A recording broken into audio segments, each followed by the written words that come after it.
Data structure सीखने की series में आज हम देख रहे हैं हमारा चैप्टर 28 जिसमें हम पढ़ेंगे व्हाट इज हीप। हीप पढ़ने से पहले मैं ये मान के चल रहा हूँ कि आपको ट्री का बेसिक आता है। आपको मालूम है बाइनरी ट्री क्या होता है, ट्री की प्रॉपर्टीज़ क्या होती हैं। तो अब देखिए हम समझते हैं हीप क्या होता है। हीप एक तरह का ट्री है जिसकी कुछ स्पेशल प्रॉपर्टीज़ होती हैं। जो इसकी बेसिक प्रॉपर्टी है वो रिक्वायरमेंट ये है कि हर नोड में जो वैल्यू रखी है वो अपने दोनों चिल्ड्रन से बड़ी होगी। या फिर एक दूसरी कैटेगरी का हीप भी होता है जिसमें नोड की वैल्यू अपने चिल्ड्रन से छोटी हो सकती है, पर दोनों में से कोई एक बात होगी। तो हीप बेसिकली दो तरह के होते हैं। एक जो जनरली हम लेते हैं हीप, उसमें हम मानते हैं कि हीप में नोड की वैल्यू अपने चाइल्ड नोड से बड़ी ही होगी। खैर, दोनों तरह के अभी हीप को अपन समझेंगे। हीप की एक एडिशनल प्रॉपर्टी भी होती है।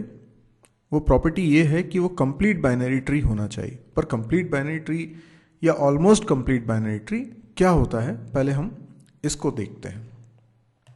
हालांकि ये हम पिछले वीडियोस में देख चुके हैं कि कंप्लीट बाइनरी ट्री क्या होता है।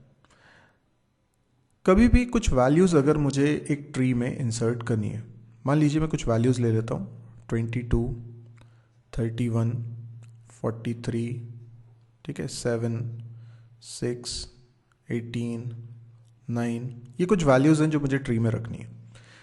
तो मैं ट्री में सबसे पहले 22 को रखूँगा, तो ये कहाँ जाएगा, ये रूट नोड पे होगा। अब 31 को रखना है, मेरे पास तो चॉइस है, मैं लेफ्ट में भी रख सकता हूँ, राइट में भी रख सकता हूँ। पर नहीं, अगर मैं कंप्लीट बाइनरी ट्री या ऑलमोस्ट कंप्लीट बाइनरी ट्री बनाना चाहता हूं तो मैं इसको लेफ्ट में ही रखूंगा। यानी ये जो 22 रखा है ये लेवल 0 पे रखा है। अब लेवल 0 पे एक से ज़्यादा वैल्यू तो आ नहीं सकती, तो मेरी मजबूरी है कि अब जो मैं नोड इंसर्ट करूंगा वो लेवल 1 पे करूंगा। लेवल 1 पे 2 नोड इंसर्ट किए जा सकते हैं। हमेशा नोड्स किसी भी लेवल पे लेफ्ट टू राइट ही इंसर्ट होंगे, यानी लेफ्ट मोस्ट नोड पहले आएगा। तो 31 जो है वो इसके लेफ्ट चाइल्ड के रूप में जुड़ गया और 43 जो इसके बाद आएगा वो राइट चाइल्ड के रूप में जुड़ेगा। यानी 43 31 के नीचे भी तो जुड़ सकता था, नहीं, जब तक एक लेवल पूरा फिल नहीं हो जाता अगले लेवल को ओपन नहीं करते। अब अगली वैल्यू है 7, तो 7 अगले लेवल पे जाएगा। क्यों? क्योंकि ये लेवल 1 पूरा भर चुका है। अब लेवल 2 के अंदर 7 जाने वाला है, पर लेवल 2 में हम 4 वैल्यूज़ रख सकते हैं, पर 4 वैल्यूज़ में से हमेशा हम लेफ़्ट टू राइट रखते हैं, इसीलिए लेफ्ट मोस्ट नोड ओपन होगा, यानी 31 का लेफ्ट, और वो होगा 7। अब अगली वैल्यू है 6, तो वो 31 के राइट में आएगी। आप देख रहे हैं लेवल को मैं जब फिल कर रहा हूँ तो वो लेफ़्ट टू राइट के रूप में फिल कर रहा हूँ। 43 के लेफ्ट में आएगा 18, 43 के राइट में आएगा 9। ये कहलाता है कंप्लीट बाइनरी ट्री। ठीक है। अब मान लीजिए मुझे एक और वैल्यू रखनी है। फॉर एग्जांपल मुझे वैल्यू रखनी है 11। अब ये 11 वैल्यू कहाँ इंसर्ट करूँगा? लेवल 2 तो पूरा कंप्लीट हो चुका है, तो ऑब्वियस सी बात है कि मैं अगले लेवल पे 11 रखूँगा, तो लेफ्ट मोस्ट वैल्यू के रूप में रखूँगा। अब ये ट्री क्या है? क्या ये ट्री कंप्लीट बाइनरी ट्री है? नहीं, इसको बोलते हैं ऑलमोस्ट कंप्लीट बाइनरी ट्री। क्या फ़र्क है दोनों में? कंप्लीट बाइनरी ट्री में सारे लेवल्स कंप्लीट होते हैं, यानी लास्ट वाला लेवल भी पूरा भरा हुआ होता है। लेकिन ऑलमोस्ट कंप्लीट बाइनरी ट्री में सारे लेवल भरे होते हैं, पर आखिरी वाला लेवल हो सकता है कि पूरा भरा ना हो, पर जितनी भी वैल्यूज उसमें होंगी वो लेफ्ट टू राइट की तरफ ही होंगी, यानी लेफ्ट अलाइंड ही होगी। ये कहलाता है कंप्लीट बाइनरी ट्री और almost complete binary tree. Heap में हम ऑलमोस्ट कंप्लीट बाइनरी ट्री की बात करेंगे। आइए अब समझते हैं हमने क्या पढ़ा। हम कह रहे हैं कि the heap also has the additional property that all leaves, यानी सारे leaf nodes should be at H और H-1 लेवल। मतलब जो लीफ नोड है या तो लास्ट लेवल पे होंगे या सेकंड लास्ट लेवल पे होंगे। तो आप देख सकते हैं कि लीफ नोड कहाँ है, 11 लीफ नोड है। लीफ नोड वो है जिसका कोई चाइल्ड नहीं है, तो 11 लास्ट लेवल पे। पर कुछ और लीफ नोड है जैसे 6, 18 और 9, ये सेकंड लास्ट लेवल पे है। तो यस, इसका मतलब वो ये कहना चाह रहे हैं कि almost complete binary tree. Okay, अब ये एक एग्जांपल है हीप का। देखिए अभी जो मैंने यहाँ बनाया हुआ है ये हीप नहीं है, लेकिन हाँ ऑलमोस्ट कंप्लीट बाइनरी ट्री ज़रूर है। अब ये हीप क्यों नहीं है? क्योंकि हीप में ये प्रॉपर्टी है कि किसी भी नोड की वैल्यू उसके दोनों चिल्ड्रन से बड़ी होगी। तो अब यहाँ पे 22 जो है 31 और 43 से बड़ा नहीं है ना, इसीलिए ये हीप नहीं है। हीप कैसा होता है? जैसे ये एक एग्जांपल है हीप का। इसमें आप देखिए 20 जो है वो 11 और 15 दोनों से बड़ा है। 11 को देख लीजिए, वो अपने दोनों चाइल्ड से बड़ा है। 15 को देख लीजिए, उसका एक ही चाइल्ड है, उससे बड़ा है। तो एक तो ये ऑलमोस्ट कंप्लीट बाइनरी ट्री भी है और साथ में हीप भी है। तो हीप होने की शर्त दो हैं, एक तो वो complete almost complete binary tree हो, दूसरी शर्त यह है कि हर नोड की वैल्यू उसके दोनों चिल्ड्रन से बड़ी हो। हालांकि जो हीप होते हैं ये दो प्रकार के होते हैं, एक को हम बोलते हैं मिन हीप और एक को बोलते हैं मैक्स हीप। अब ये क्या है? तो ये मैक्स हीप है क्योंकि इसमें नोड की वैल्यू चिल्ड्रन से बड़ी है। अगर नोड की वैल्यू चिल्ड्रन से छोटी हो तो उसे बोलते हैं मिन हीप। अब बात करते हैं रिप्रेजेंटेशन ऑफ हीप की। हीप को जनरली हम एरेस के थ्रू रिप्रेजेंट करते हैं क्योंकि इसमें कोई भी लेवल पूरा फिल होता है except possibly the last level. Nodes हमेशा लगातार में ही होते हैं, उनकी पोजीशन डिस्टर्ब नहीं होती, इसीलिए एरे में रिप्रेजेंट करना कन्वीनियंट होता है। नॉर्मली ट्री को हम एरे से रिप्रेजेंट नहीं करते हैं, पर हीप को हम एरे से रिप्रेजेंट करते हैं।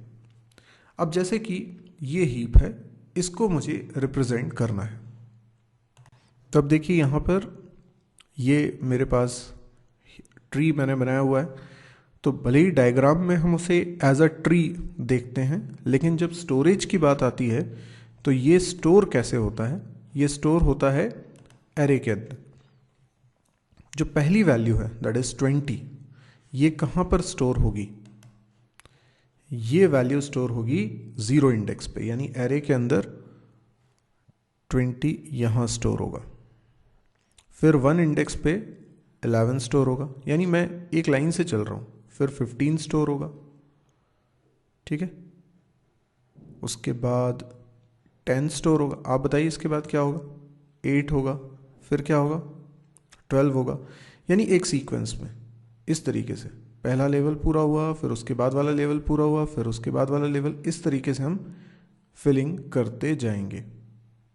इसको वापस अगर मुझे ट्री में कन्वर्ट करना है तो कितना आसान है। 0 इंडेक्स की वैल्यू सबसे पहले लीजिए, उसके बाद 1 इंडेक्स की वैल्यू, यानी इंडेक्स नंबर है ये 0, 1, 2, 3, 4, 5, ये क्या है?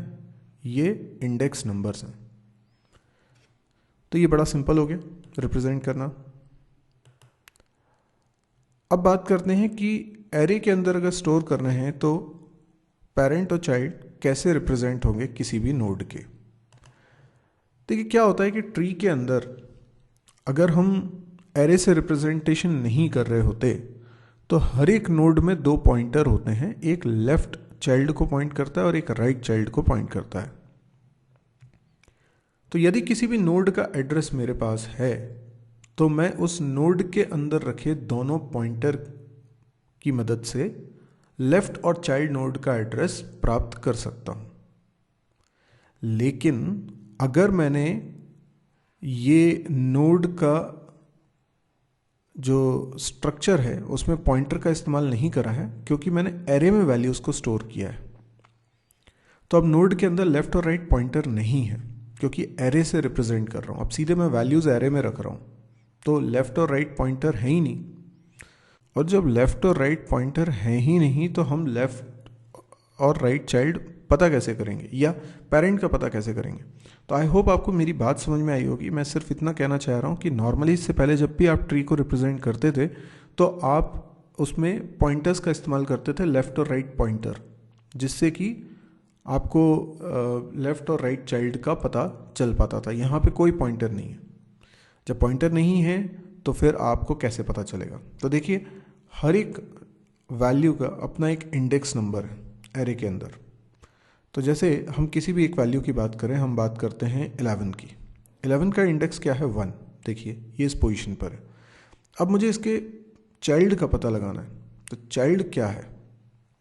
देखिए 1 में, अब यानी जो इंडेक्स है 11 का, दैट इज़ 1, उसको अगर मैं डबल कर दूं और +1 करूं और +2 करूं, डबल कितना होगा 1 का?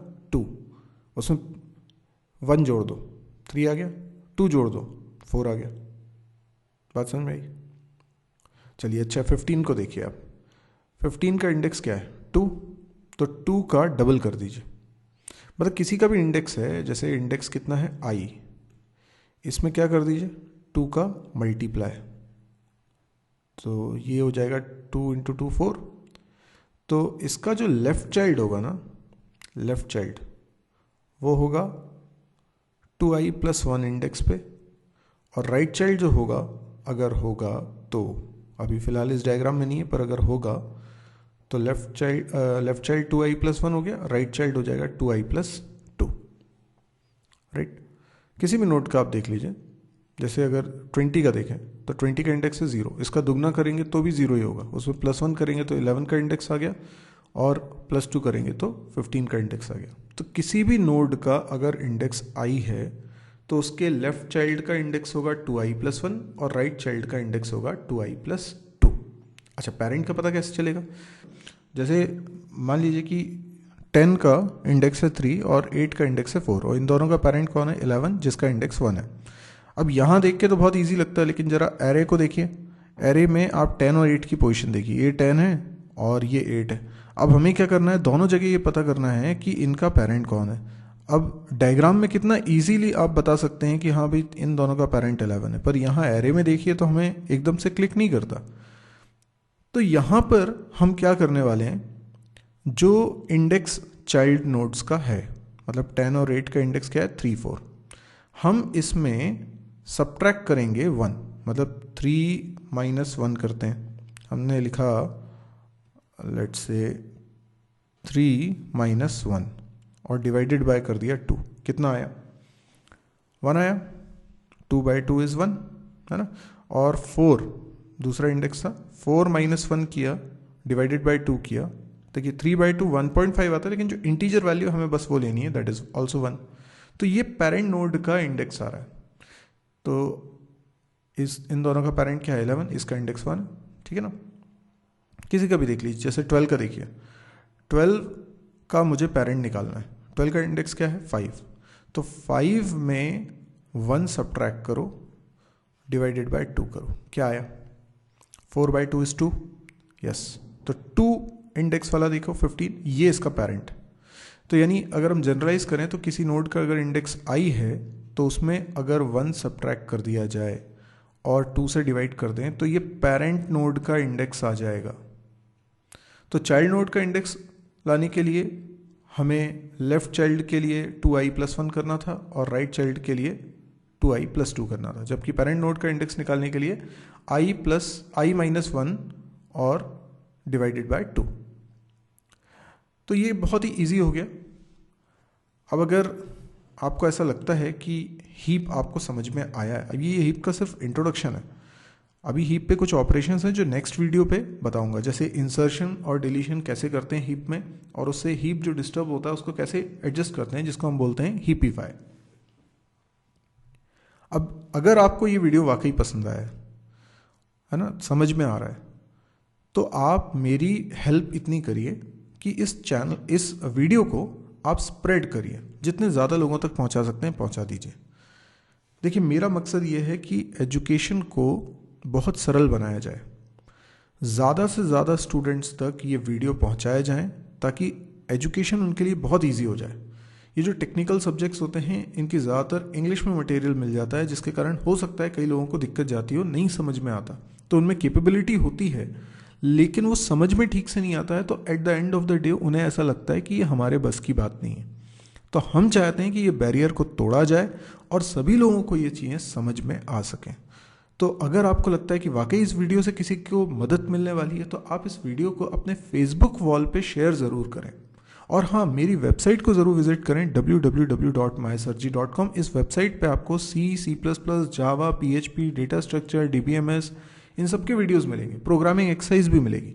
और जो वीडियोज़ मैं अपलोड कर रहा हूँ, करने वाला हूँ, उसकी लिस्ट और जो वीडियोज़ अपलोड अभी अभी हुए हैं उनकी लिस्ट अलग से आपको देखने को मिल जाएगी।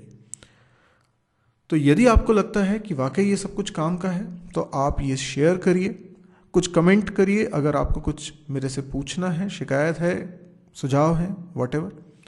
और हमेशा इस साइट को बुकमार्क करके रखिए ताकि जब भी मैं कोई नई चीज़ इसमें अपलोड करूं तो आपको उसकी जानकारी मिल जाए। और ये YouTube वाले चैनल्स को सब्सक्राइब करिए ताकि चैनल पे कुछ अपलोड करता हूं तो उसकी जानकारी भी आपको तुरंत मिल जाए। Thank you.